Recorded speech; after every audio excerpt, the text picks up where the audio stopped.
So I took a minor risk, cut off our end, and we found that, yes, indeed, it looks like the short was in this end. We're gonna, just to practice our reaming again, we're actually gonna just test it here.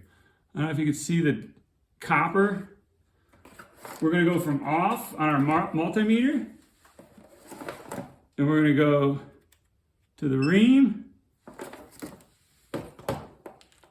If you have a different meter and there's multiple functions you can hit select, and it'll select. But I know I'm reaming. Confirm. Our culprit was the neutral, which is white.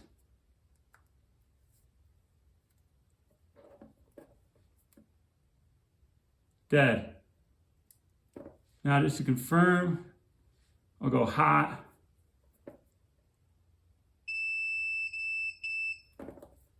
Ground.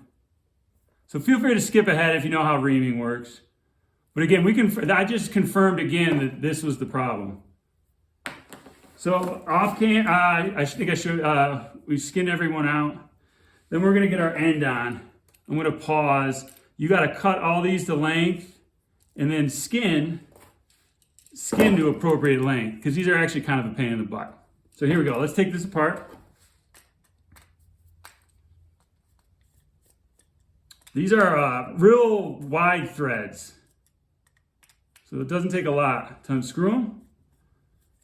We're gonna not lose our screws. When you take apart you keep it in order. So if there was like a bushing in here or something, I would lay it out in order.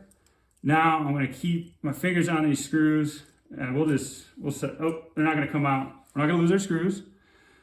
Ground, green, always.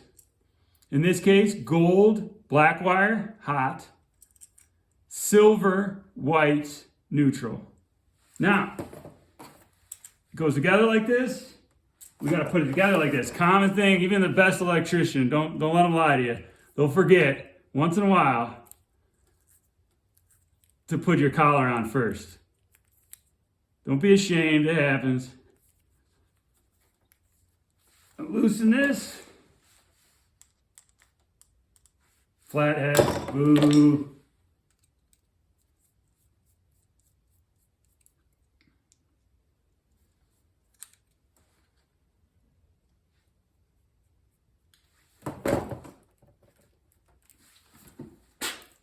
Little spit shine. Oh, she's toy.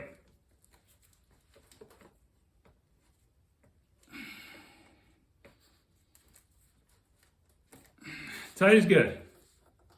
So look at that. Get it in here.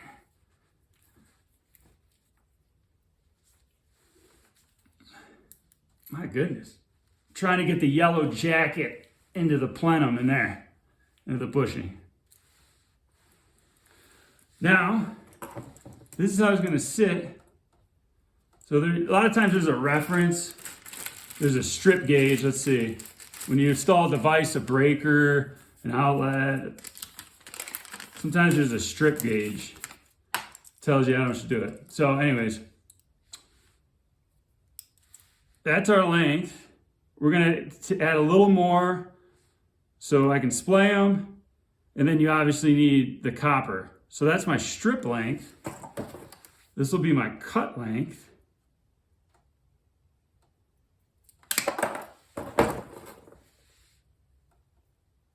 And I'm a little nervous to put stranded wire on a stud on camera. I might go try to find some splices or crimps, some fork crimps. Because stranded wire to land on a screw is a pain in the butt. I was taught, I don't know how well it works. You reverse twist it, stranded wire. You see how many strands there are? It's because that's what makes this an extension cord. That's why you don't just take Romex, one of the reasons. Again, we're gonna twist left on this. I don't know if it works. This wire is different. It's a cord it's got all the strands, which makes it more flexible. If there was, like, for instance, Romex would only be, this is 12 gauge wire. This would be solid copper. And then even stranded at number 6 for a house, residential purposes, like NM Romex or something like that. The strand, there's not as many strands. There's 7 strands, whatever.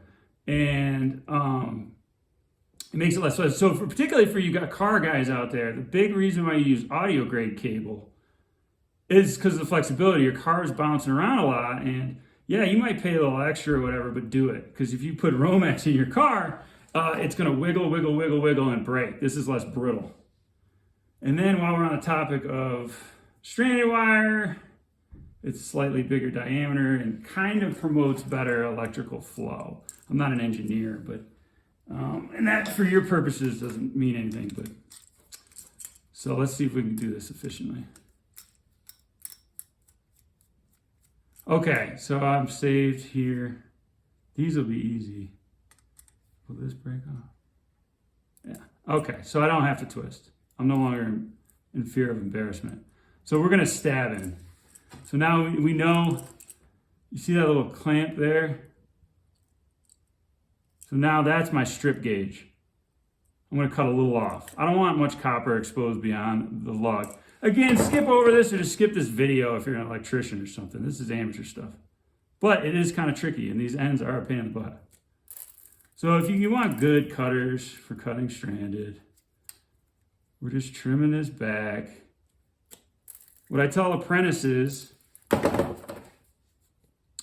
you can cut too much copper, but you want the insulation to be the same. And I'll show you why in a minute. Meaning, this copper could be to here, this copper could be to here, but all my insulations are lined up. When you're installing an outlet, a switch, plug end.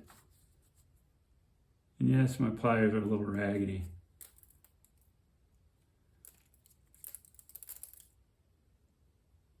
One of the first things you hear when you become an apprentice in the union is, oh, your pliers are jammed up. Stick them in the mud.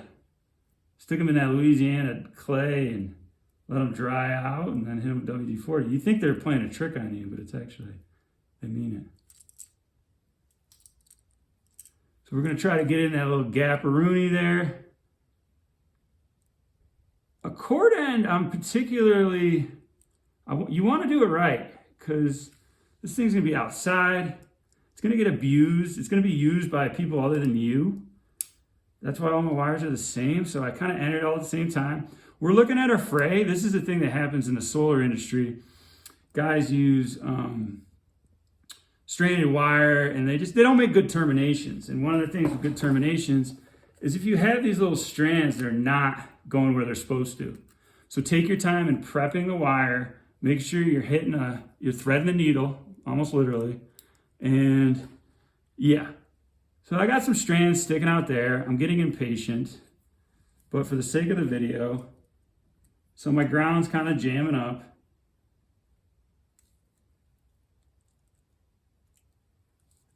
And now we're going to tighten. This is a P2 screwdriver, but a lot of terminations in electrical, you can use a square 2. This is almost a P3. I'm actually not that impressed with these terminations. We're going to do it right.